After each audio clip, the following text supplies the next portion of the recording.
Yeah, fine. Thank you.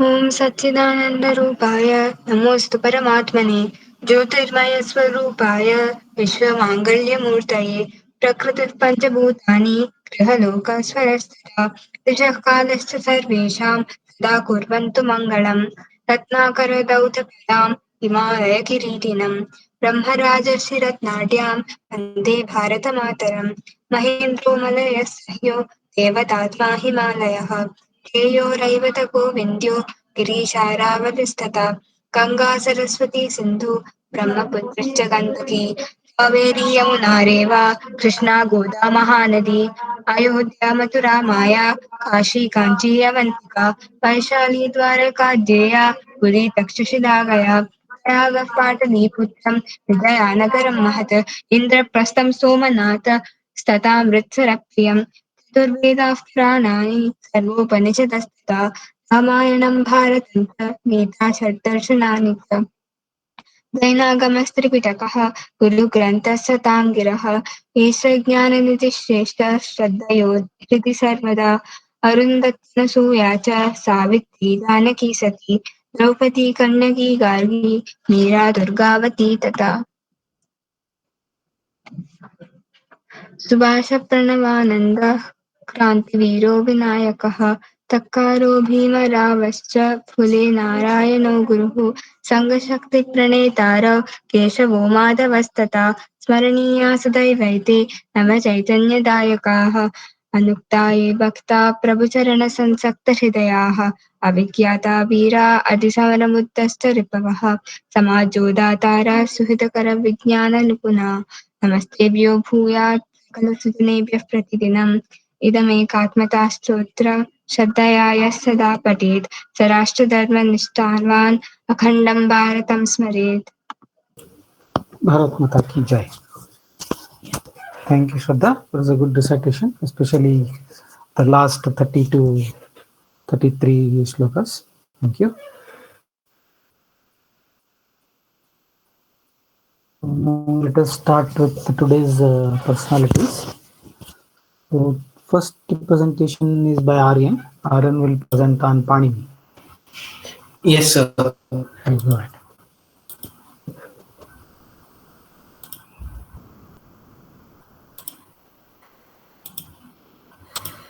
Sir, can you see my screen? Yeah, we can see. Okay, so namaste everyone. I will be presenting on Panini, the great grammarian. So this is basically a collage about him. So the early life of Panini. There was no clear date when Panini was born, and then there were many estimated dates when he was born.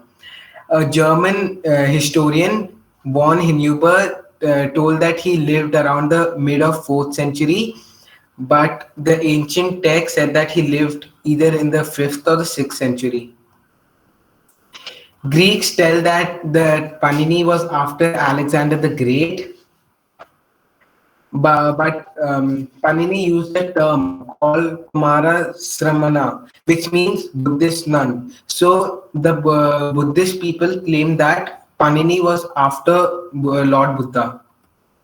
But then he even used the same term to describe the Jain nuns. So after that, they claim that he cannot be after Buddha. So his full name was Dakshiputra Panini, and he was born in Pushkalavati, but lived in Salatura, which is present Afghanistan, and that time it was part of the Indian subcontinent. According to the Panchatantra stories, the Indian text and fables, Panini was killed by a lion. So Ashtadhyayi was Panini's most influential and famous text. It was written in a sutra style, and mainly it contained about his philosophies and the general truth of life. So this is the full. These are the sutra styles of writing. These were even found in the Buddhist writings and the Jain writings. His writings attracted bhaishyas, which just mean commentaries, and it was even uh, he was influenced by the Patanjali Rishi. Then his other texts weren't found, but then they, according to the text they found, they say that it would be of philosophy and is literature about Sanskrit. Other books of Panini were Dhatupata, Panini Yasiksa, etc. So some interesting facts about Panini were: he's known as the father of Sanskrit.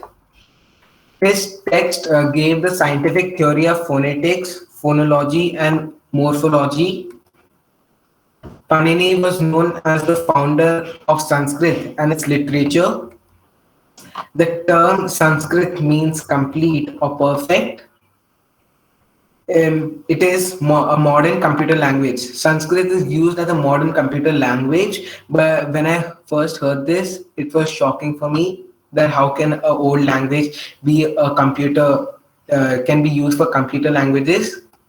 Then Ashtadhyayi had 8 chapters and 4,000 syntaxes, which were written in sutra styles. But then it was difficult to understand. But only the few historians and the Brahmins who could understand had translated them. So, thank you. Dhanyavad.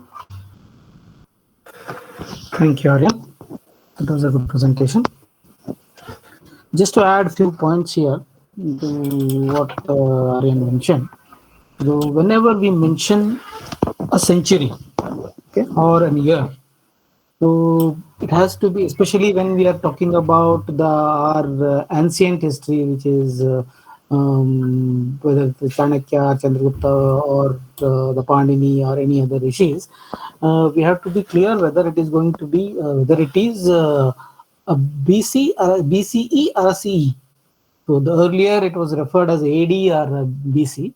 Now it has to be referred as CE, that is Common Era, and BCE, that is before Common Era. So before 2000 year, it was referred as BCE, and it will go in the reverse order.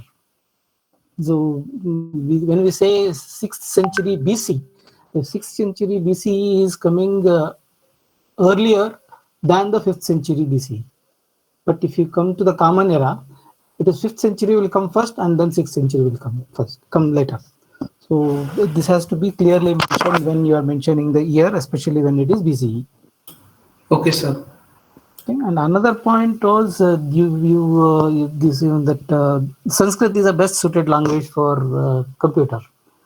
Just to add to that, it is because it is most scientific language. So even when we take the words, the way it is written, the way it will be read, and wherever it goes and wherever we use the same combination of letters, it will mean the same. It is not, you would have heard in many of the movies that English is a funny language. When CUT is cut and PUT is, why not it is put. So such a confusion will not come in Sanskrit. So it is a most scientific language which whoever knows Sanskrit, whichever part of the world or whichever year he is or she is, it will be read and written in the same way and the same manner.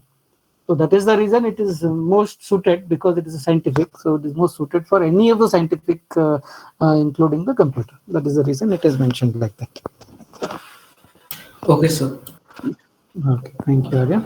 So we'll move to the next presentation by Neeraj. Neeraj will present on Nimbarkacharya. Neeraj? Neeraj, you are on mute. Can you unmute yourself?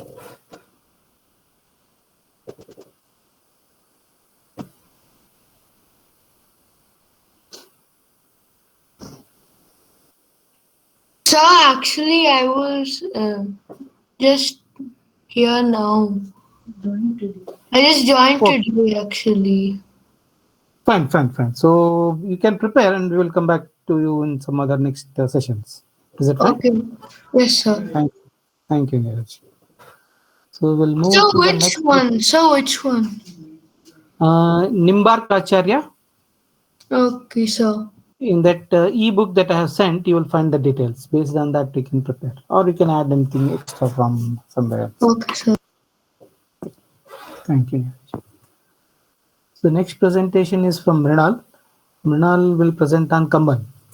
Yes, sir. Yeah, go ahead. Hmm.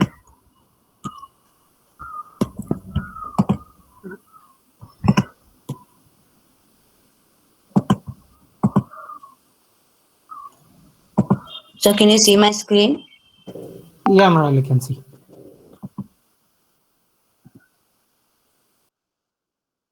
Sir. So I'm doing a presentation on Kambat, a Tamil poet for Kishore Bharati by Mrinal Prashant, June 2021. Kambar or Kamban, a modern artist's impression of Kamban is here. He was born on 1180 CE in the Terazundur near Mayiladuthurai district, India. He died in 1250 CE. His occupation was a poet, and he lived in the 12th century CE.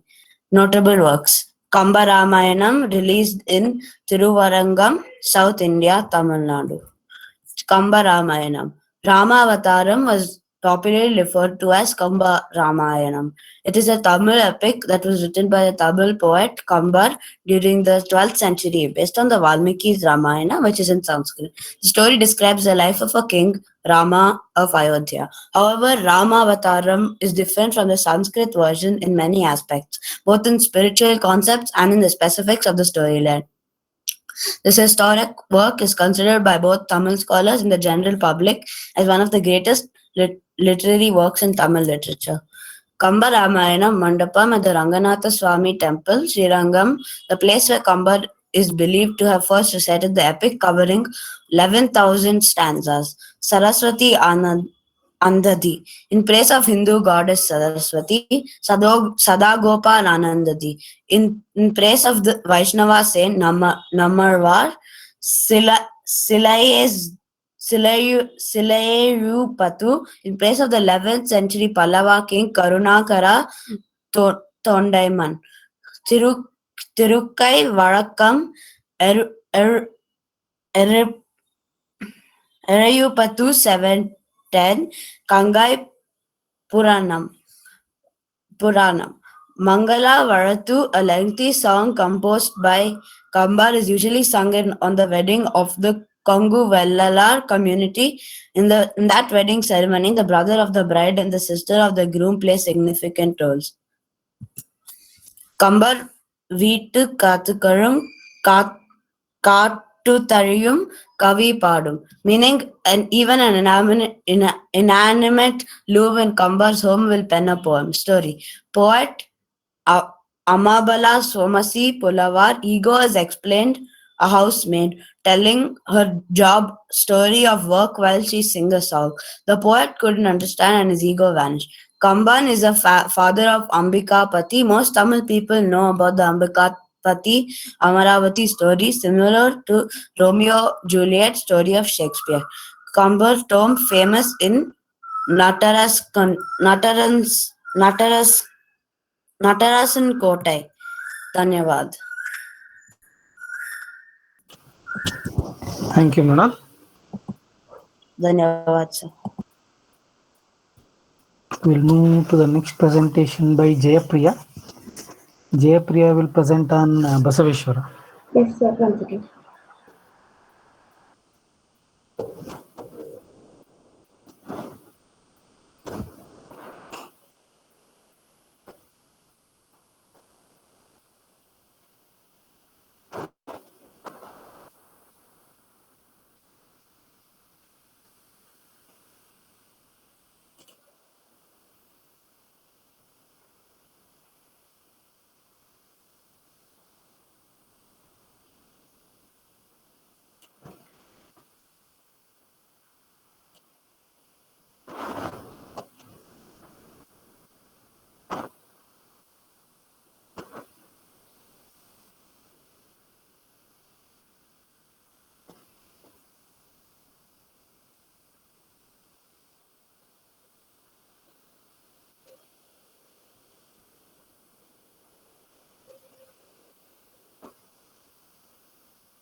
Yes, sir.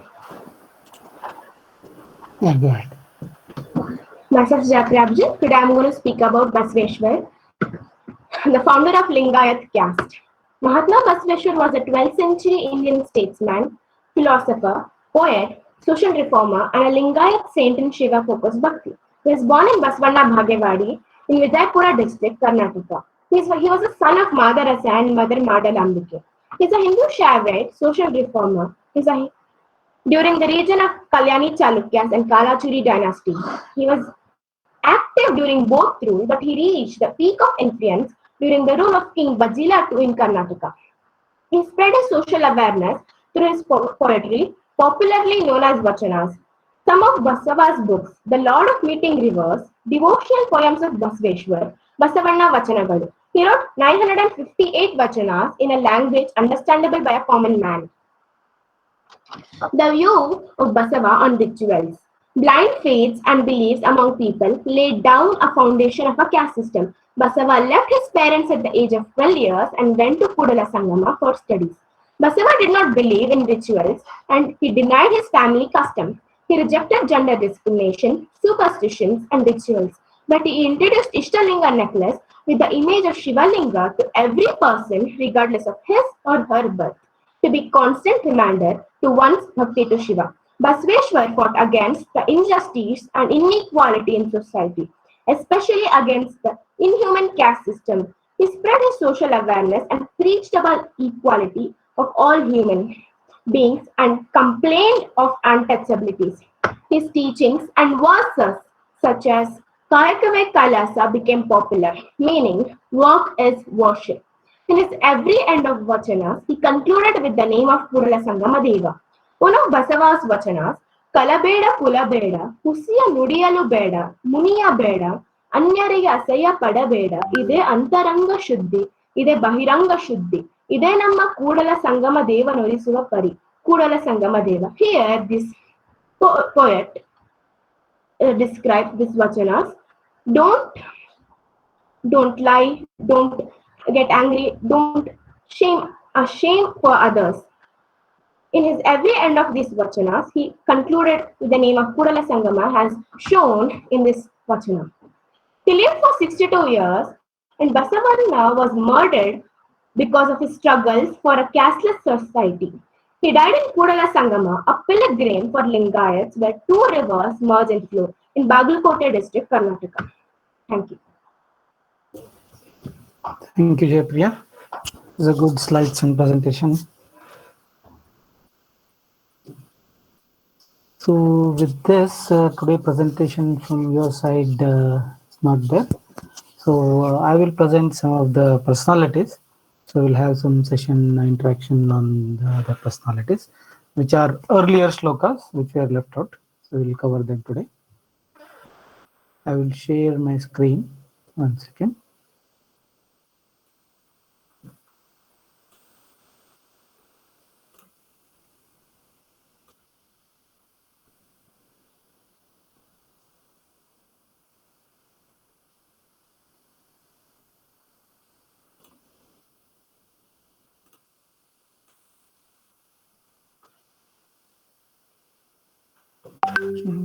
Can you see my screen? Anyone can respond? Yes, sir. Yes, sir. Thank you. So the first character for today is Vishwakarma. So you would have heard the Vishwakarma Day is also celebrated. So that Vishwakarma is son of Lord Brahma. So he has created Dwarka. So when Krishna wanted a separate city for the Yadavas, it was created by Vishwakarma, and the city was named as Dwarka. So he is supposed to have created the Maya Sabha for the Pandavas. So when Pandavas got the Indraprastha, so the specific Maya Asura and Vishwakarma has built the whole Indraprastha for them, and Vishwakarma is part of it. So other than having created so many places, he has created the weapons for some of the gods also. He was called the divine carpenter, architect for the gods. he is a Swayambhu. Some of them consider him as a Swayambhu, apart from being the son of Lord Brahma. So both are the beliefs. So Swayambhu means he came into existence on his own without anyone being creating him. So as I said, the Vishwakarma Jayanti is celebrated to mark the birth of Vishwakarma. So the architect, especially the puja is performed in the architects, the civil engineers, and any related industries. That will be the Vishwakarma puja will be done with a fanfare. So the many of them, even the factory workers, goldsmiths, or the carpenters, the welders, and many people consider him as respectable in that profession. So he'll be his birthday will be celebrated. So you would have seen, I mean, if you have visited or if you've seen some of the movies in one of his picture will be there in the main cabin of the factory.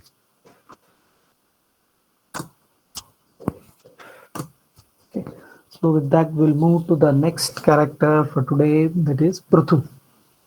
So he is the responsible, or he is the person because of whom we know this earth as Prithvi. So he is the person who, because of whom we refer Bhumi or earth as Prithvi.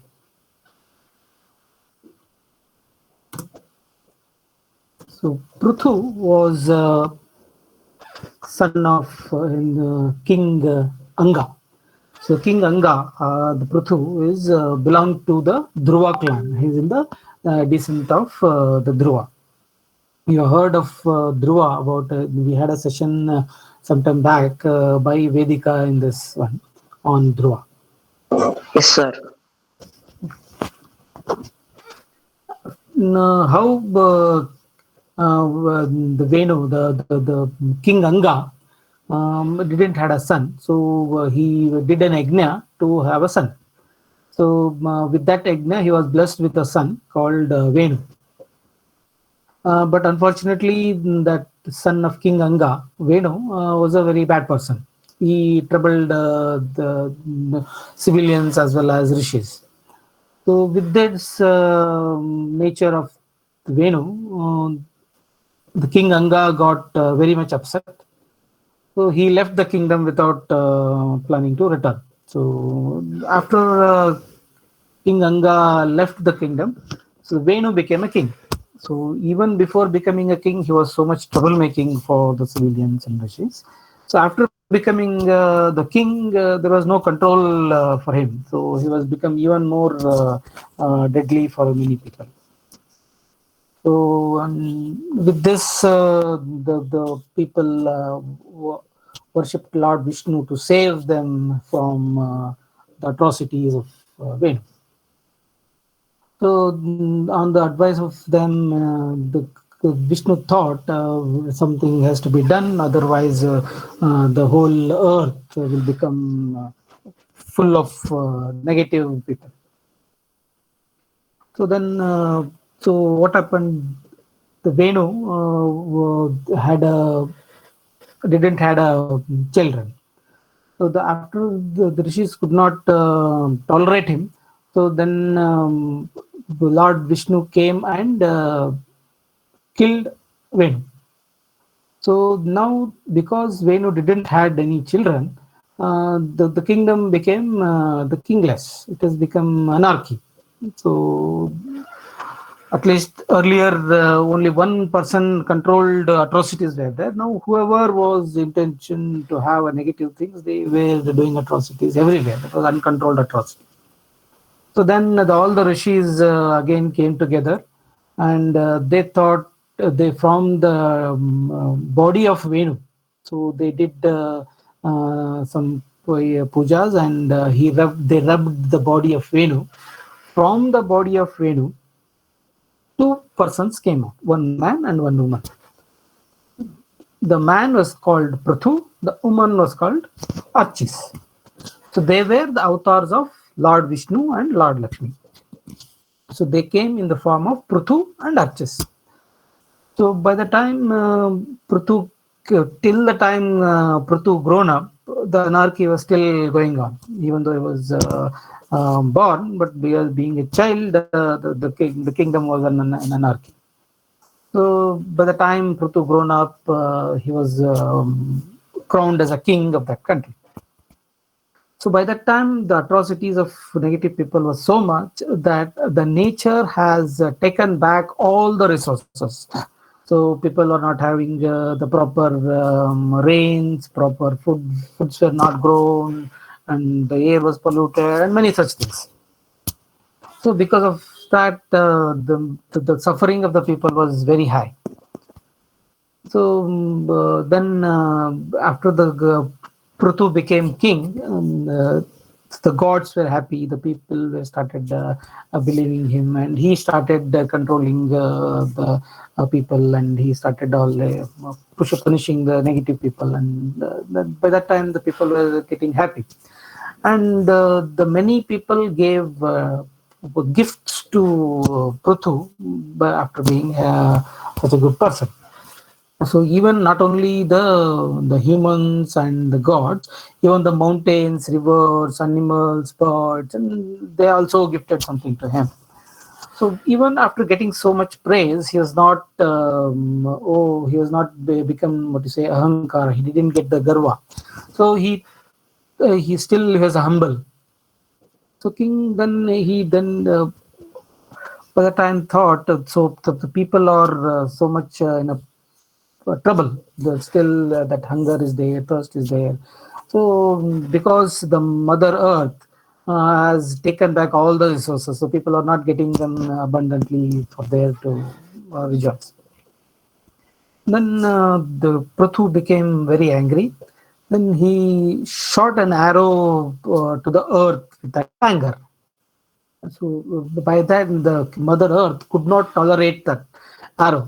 So then she took an shape of a cow and ran for life. So the earth was in the Mother Earth was in the form of cow. She was running away from King Prithu to save. Then Prithu chased that cow for so many days. Then when that cow or Mother Earth felt that she cannot escape anymore from Prithu, she surrendered to the Prithu and begged for survival. Then the Prithu told, because of you taking all the resources, you are now holding up all the resources, and our people are not getting anything. So you release all the resources so that people can use them and be happy. Then I will forgive you. Then Mother Earth, by that time, I already realized he was a good king. She told, because of the negative people or unrighteous people, unrighteous kings that were there till now, I had all taken back all my resources. Now that it is under your rule, I will give all the resources back so that people can use them. So then Prithu forgave her, and then she considered her as his daughter. So then, because of she's Mother Earth was considered as daughter of Prithu, so she was came to know as Prithvi from then on. Then she told, I need a calf, kid of a cow, a milkman, and a proper vessel, so that I can start giving the milk. So the cow giving a milk means the earth is going to give all the resources to the people.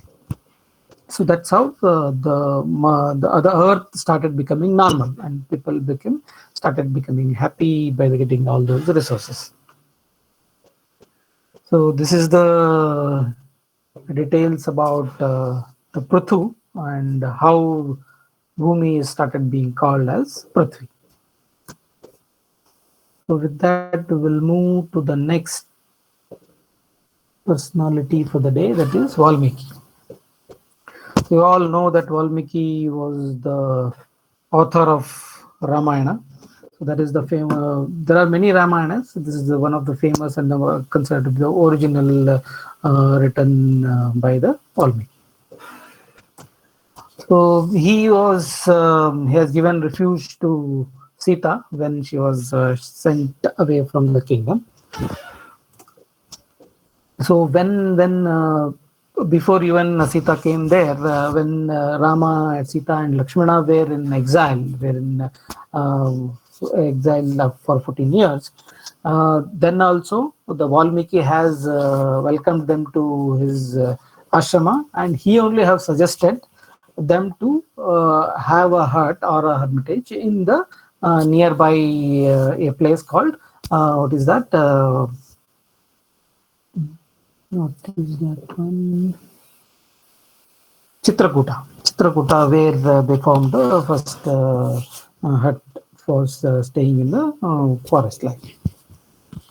So how Valmiki became Valmiki is a larger story. The Valmiki was not originally or not born as a Valmiki himself. He was born as a Ratnakara. As you all know, this Ramayana happened in the Treta Yuga. So he is part of that. So in Treta Yuga, Ratnakara was born. Ratnakara was the son of Rishi Prachetasa. So he was son of Prachetasa. As you all know, the rishis used to live in the forest. So he was also, Ratnakara was also son of Rishi Prachetasa. So he lost in the forest. So in the early young age. So the Rishi didn't find him. So the last Ratnakara was found by a hunter. So hunter brought him up till his elder age. So that is how Ratnakara was known as the hunter. And he thought himself as a hunter himself. So that is how he grown up. So when he became of age of marriage, so he got married and he had kids. And so then when the responsibilities increased, he couldn't sustain or he couldn't bring up his family well just by hunting. So what he resorted to the theft also. He was threatening people who were coming in that forest and looting them. That's how his life was till he met Rishi Narada. So once Narada was going in the same forest and the Ratnakara attacked Rishi Narada. So Narada, being a Rishi and being a Sarvatyagi, he didn't have anything to give him. So then he said, I have only the Narayana. He always used to say, I'll pray to Narayana. He says, I have only Narayana name, I can give it to them. He said, what is the use of that to me? Then he told that is the most useful thing, and that is what will come to help you in your next left life. So then he said, no, I don't want this. I want money or something of worth which can help my family.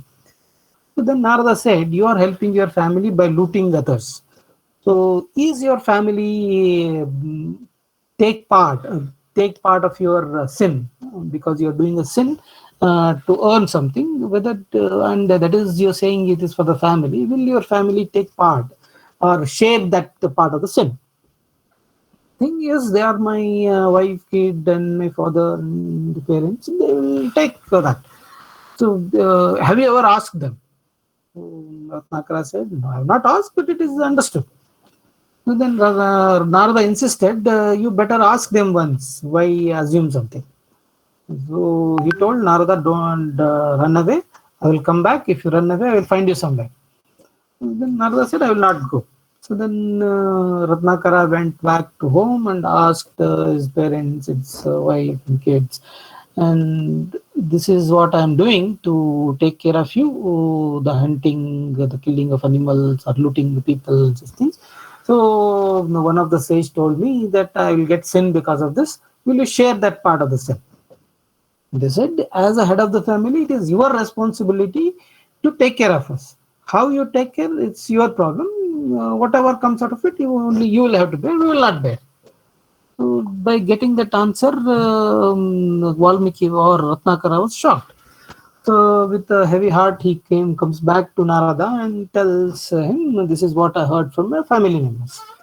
So then Narada told, so with this you will be full of sin in very few years.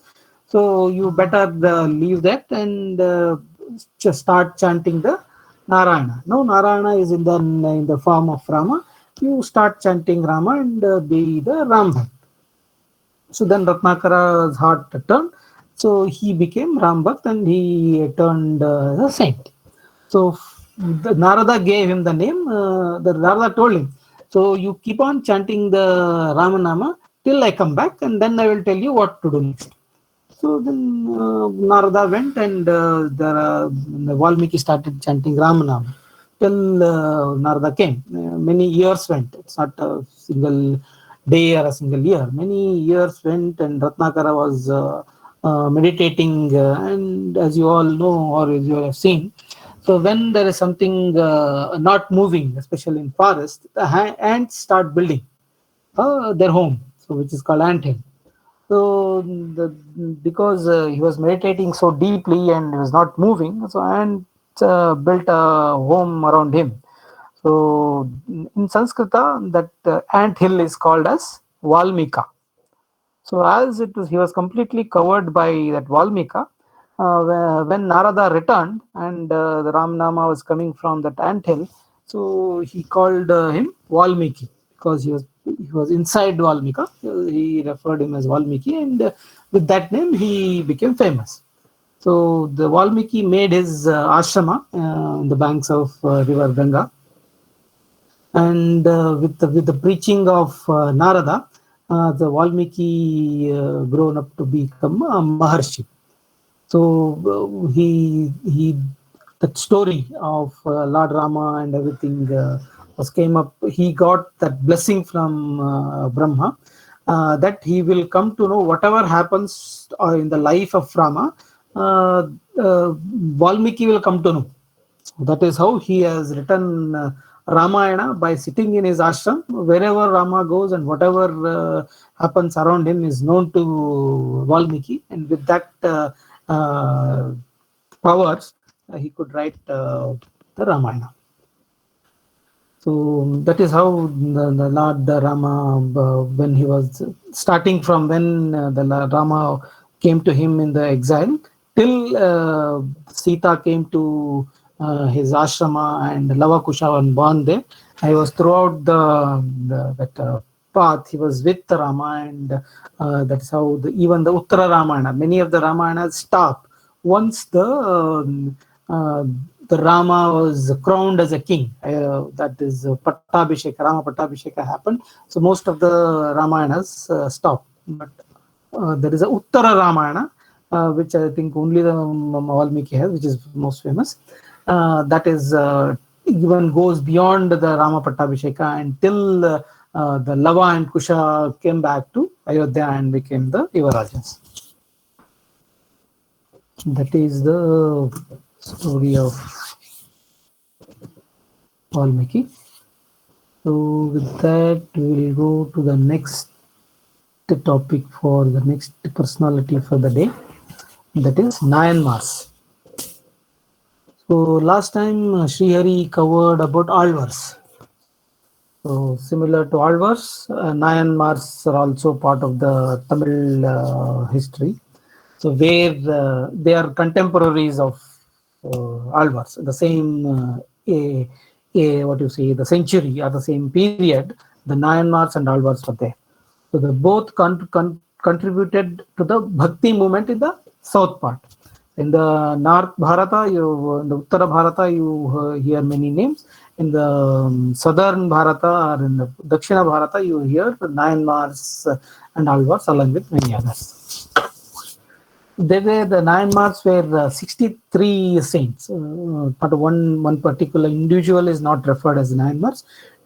Together 63 saints are referred as Nayanmars, or shortly Nayanars. So they are called the teachers of Shiva. So they were Shaivites, while the Alvars, their contemporary Alvars, were Vaishnavites. So they together helped the Bhakti movement that was there in that 6th to 8th century, which revived the Hinduism at that point in time. So till the very late, the whole stories or whole details about the Nayanas was not known. So the list of Nayanas, who were those 63 saints and the details about them, were compiled by Sundarar or Sundaramurti. He wrote a poem called Tirutonda Togai. So he sings in that Tirutonda Togai is in 11 verses or 11 stanzas or 11 slokas, in which he lists out all the names of the Nayanas. So the last one, till first to 63, 63rd one, that is Karaikal Ammayar. So that is how the ends with the 63rd saint. And that Sundaramurti refers himself as servant of servants. So the Nayanars are considered as servants of Shiva, and he considers their servant. So he calls himself as servant of servants. So the Nayanars extended beyond that 63, but the 63 were considered very sacred or earlier Nayanas, which are more famous. And later on, that Tirutonda Togai didn't cover much of the Nayanas. It was only the names and a little bit things. But afterwards, he explained the life story of many of those Nayanas, and that is in his work that is called Tevaram. So that is in the Nayanars are in 6th to 8th century. In the 10th century, King Rajaraja Chola I. So we hear the Rajaraja Chola 1 or 2 because they extended their kingdom till the Malaysia. So that is so vast was the King Rajaraja Chola's dynasty. So King he was responsible. King Rajaraja Chola I was responsible for collecting the volumes of Tevaram. So earlier, as you know, there was no collections. Whichever is there, whoever has written that, it will go to their descendants, either to their shishas or to their family members. But Rajaraja Chola took that initiative to collect all the volumes of Tevaram and then making it as a single collection, so that it can be referred in the earlier or the next upcoming centuries. So his priest, Nambi Andar Nambi, so that priest began compiling. Collection was done by, because being a king, he did that, the collection part or the gathering part. And the priest did the compiling of them in a proper manner, and which is referred as Tirumurai. So that is how all the collections were put in a proper order. So again, this continued the collection of the Nayanas. In 12th century, Secular, another person, added a 12th volume. So he has added one more volume to Tirumurai, so that add more details about it. And he called that the 12th volume of Tirumurai as Periya Puranam. So Puranam, what we have, it's a Periya Puranam, the bigger Purana. So he has referred it as a Periya Puranam. So in which he explains even more details about those 63 Nayanas. So Nayanars were not of a particular background. So they were from all walks of life.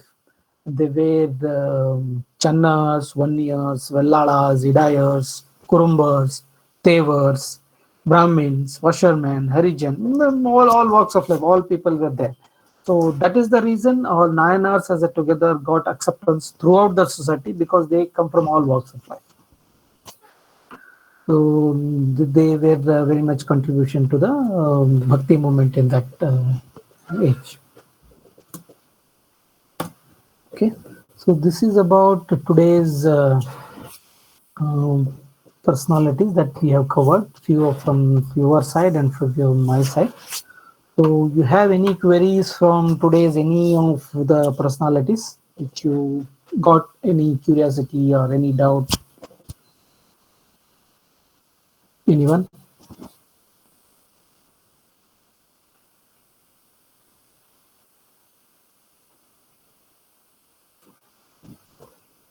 Okay, so if you have no doubts, then we'll try to revise some of the slokas from which we have covered the personalities till now.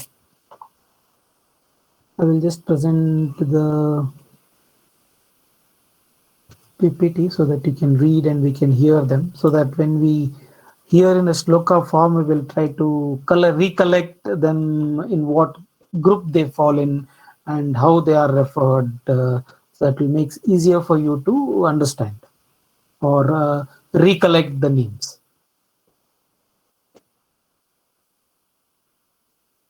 I will take one by one name so you can read, and then we'll move to the next one.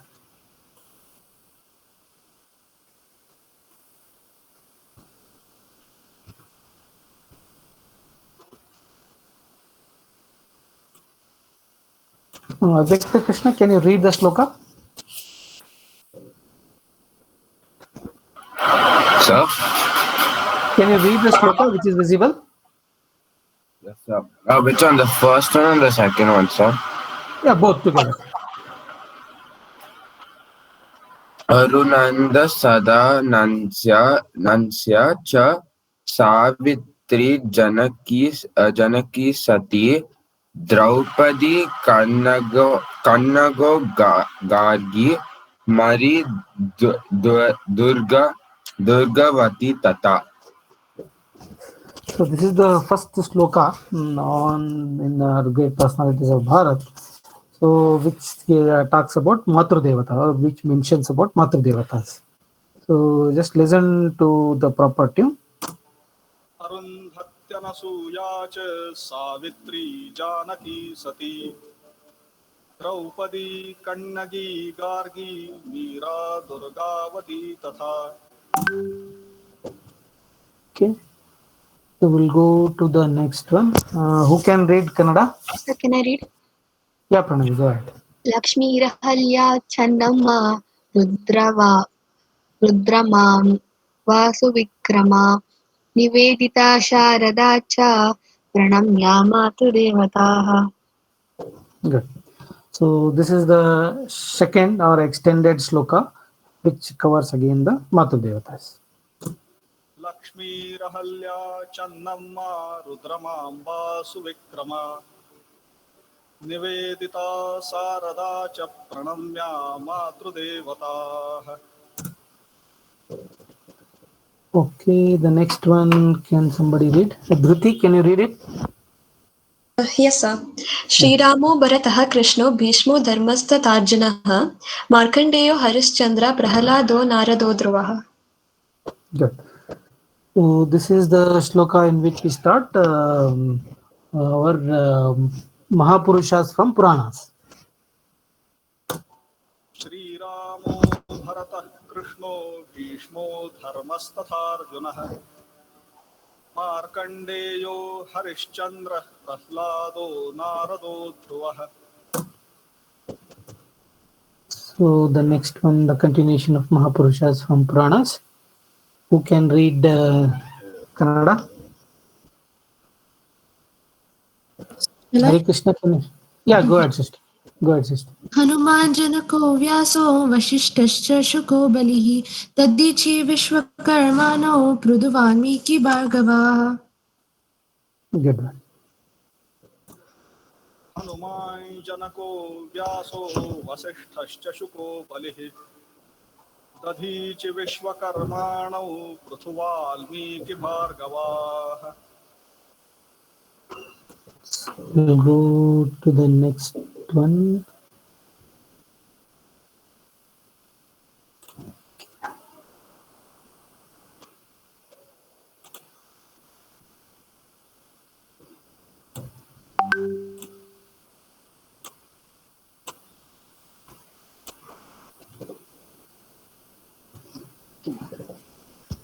Harish Krishna, can you read it?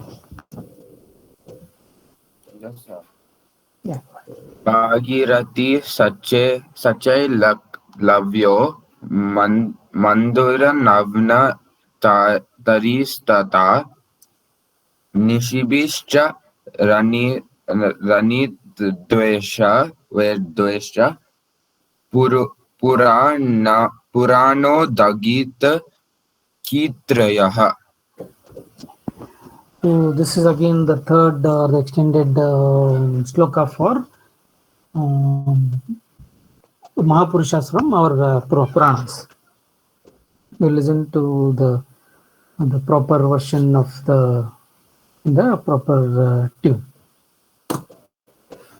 भगीरथश्चैकलव्यो मनुर्धन्वन्तरिस्तथा शिविश्चरन्ति देवश्च पुराणोद्धीतकीर्तयः. Who can read Kannada now?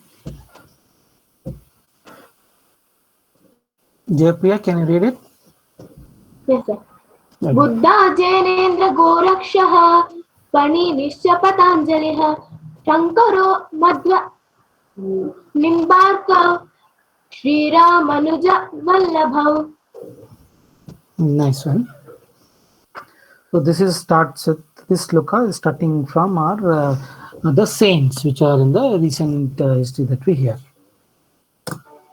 Buddha Jinendra Gorakshah Paniniश्च Patanjaliः Shankaro Madhvanimbarkau Shri Ramanuja Vallabhav.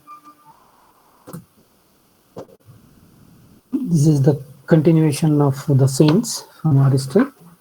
So who can read it? Lakshmikant, can you read it?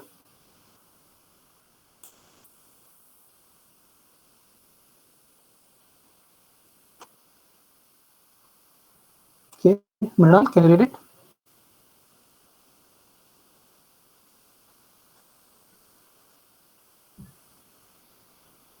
Sir, Nayan.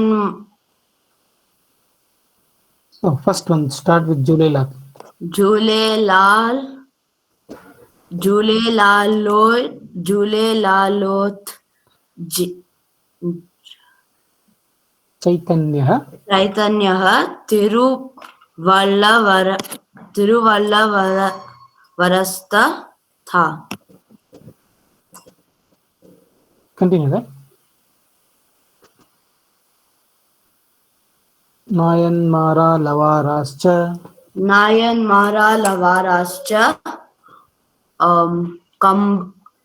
Kambascha Basaveshwaraha. Okay. Jhulelaloth Chaitanyastiruvalluvarastatha Nayanmara Lavarascha Kambascha Basaveshwaraha. So with this will come to a conclusion of today's planned activities. So what I will do is I will send out the details, the Kannada version and the Sanskrit version, and the audio also, so that you can practice when you are able to recollect the names in the form of a poem or in the form of a sloka. It will fit in properly which character belongs to what, and you will be able to relate to where you have read and how we can correlate with others in the same shloka. So you can just try to practice. So let us have this revision every week, maybe for 5 minutes, so that you will get used to the shlokas and the names in that, great personalities in that. Okay, so now that we have almost I think 5 weeks have passed since we started on this topic. So now we another 4-5 weeks are left. So in this, let us cover a few more ones so that we will get time to revise for the exam. So I will post some of the great personalities in the upcoming shlokas so that you can choose. Till now, first we done for 2 personalities, and now we shifted to 1. And now we'll again go back to 2 personalities for each. And in this case, what we will do is we will not present. You choose 2 personalities, but you will not present both of them in the session. So one personality you can prepare a video with the presentation with your audio and whatever the PPT that you prepare. Or if PPT presentation, if you're not comfortable, you can record the audio, okay, with a proper tune so that it is catchy for the whoever listens it. So one personality, you will make a video or audio and post it in the group, and one personality you will present in the session, so that we will be able to cover the remaining characters very quickly, and we will get time to revise as per the exams. I will give some of the reference videos or presentations that are there.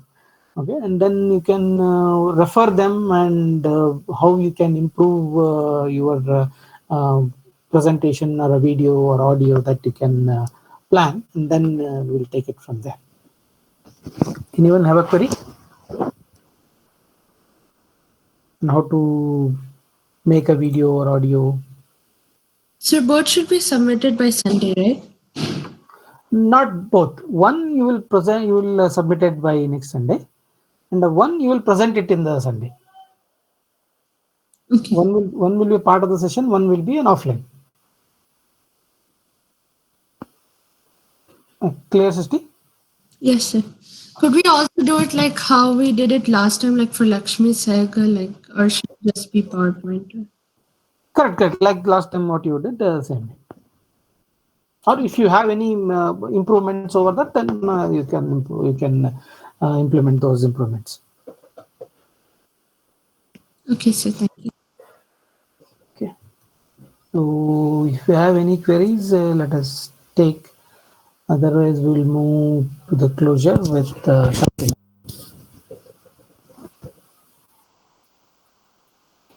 Fine. So let us conclude with the Shanti Mantra by Srihari. Yes, sir.